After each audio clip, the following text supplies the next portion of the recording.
Got to check our plane out, and don't forget your remote ID. Got to have this digital tracker so they can know everywhere we go. We got some news that AMA, FAA have put out a couple days ago. Let me share it with you.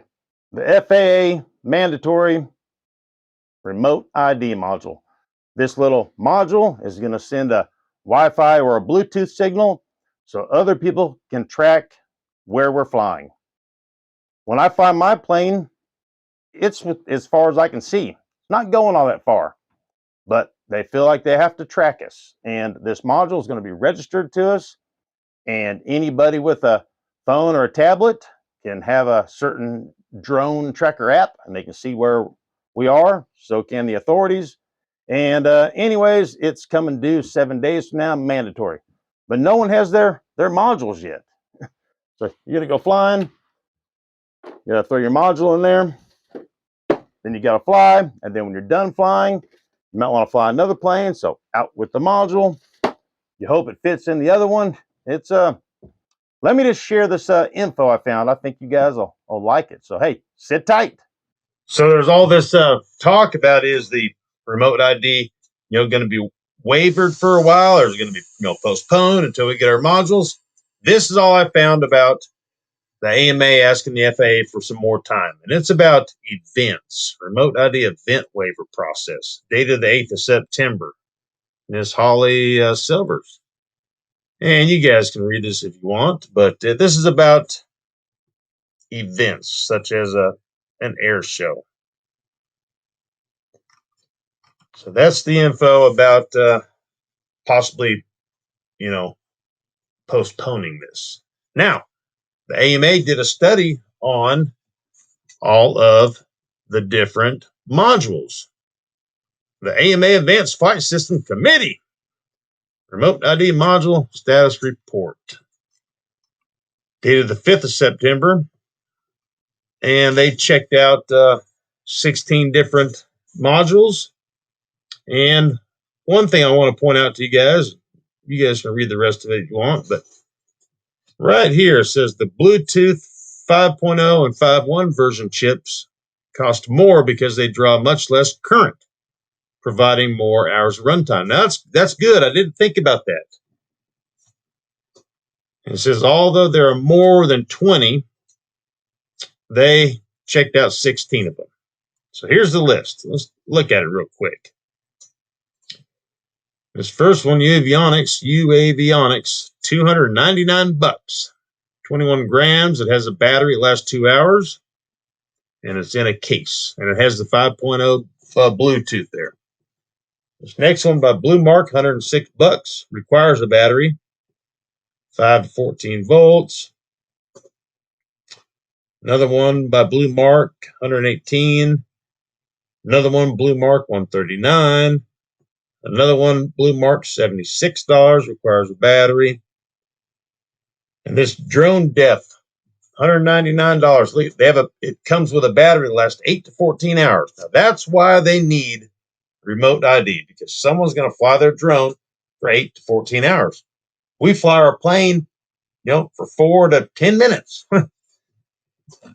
Drone Tag Beacon for $215. Drone Tag Mini Network, $299. 305, 89. A lot of drones. Drone tag, blah, blah, blah, $49. That's the cheapest one I found, or we found. Requires 3.3 to 17 volts. Oh, it's for drones with GPS, so it won't work with ours. Another one for 191 to 250. Futaba. A lot of you guys might fly Futaba, $120. And here's one B1 remote, $265. Easy ID, $109. And here's ours, the Spectrum SkyID, under 100. Requires 3.3 to 9 volts in a case with telemetry. So there's your report on all your different modules by the AMA. The Spectrum SkyID Remote ID module helps RC pilots fly in compliance with the latest FAA Remote ID guidelines. SkyID is designed for pilots who fly in areas not considered FAA-recognized identification areas, such as backyards or public parks. Think of SkyID as a digital license plate for your aircraft.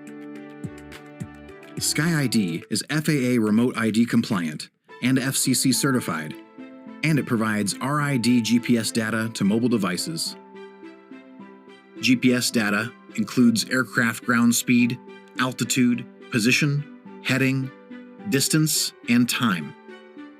Weighing in at 14 grams, it is compatible with aircraft of almost any size and supports SPEKTRUM telemetry through SRXL2 and XBus. Installation is easy. First, register your SkyID serial number on the FAA Drone Zone website. You will add your device and the serial number found on the side of the SkyID module.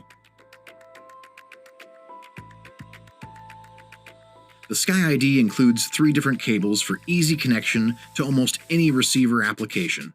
Power to the SkyID is supplied through the receiver or onboard battery. Next, install the module to your aircraft with the included hook and loop or double-sided tape. You can mount the SkyID in any location in your aircraft.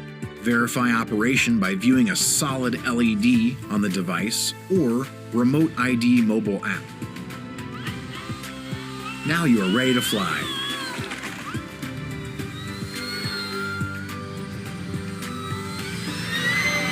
For more information, head to SpectrumRC.com. Okay, guys. Hey, well, that's the latest info that I found on this remote ID module. Like I said before, I'm okay with this one, the SPEKTRUM SkyID, because of the telemetry, because it's going to give us, altitude and a timer and, airspeed and some other cool stuff that we can see on our transmitter. If this thing didn't give us anything, all it was doing was sending the signal out for people to track us, then I wouldn't be as keen on it, But 7 days from now, supposedly it's mandatory. We'll see if we get another update or not. Who knows? Being that they made this rule, set it in stone about 2 years ago, they might just go along with it. I don't know.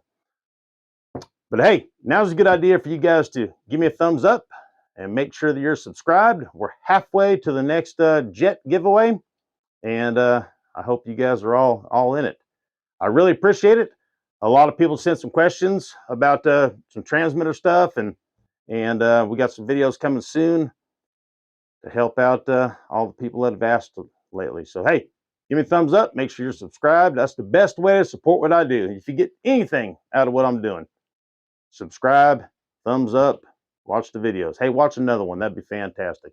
Watch the first one that I did and compared to today, and you can see, dang, that guy sure learned a lot in a year and a half. So, all right, guys. Hey, thank you. I appreciate it. And until next time, you'll see me here, or you'll know where I'm at. You can track me.